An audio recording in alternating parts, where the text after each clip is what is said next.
David, we've got the VM5 here. This machine's available from stock. You've got a few of them available for quick delivery. Can you talk us through the machine? Yeah, this one in particular we're offering with free delivery. It's been here for a year or more, not done a lot. I think it's only about 35 spindle hours, but it's a nice, good entry-level machine. Good first machine, isn't it? What a first machine to have. If you've got a small workshop, you need the capacity to make parts, but you don't want to fill your floor space up.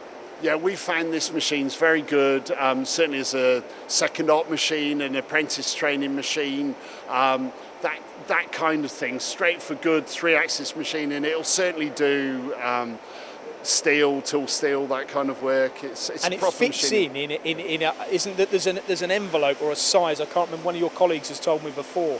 Yes, so the main selling point is it fits under a 2-metre door, so you can get it into most spaces, and that seems to be a big interest. It's also only 1.6 metres wide, so and it also comes with your Max 5 control, doesn't it? Which is full performance of the control, same as all the other Hurco machines. So you get full conversational programming, full capability, NC, everything.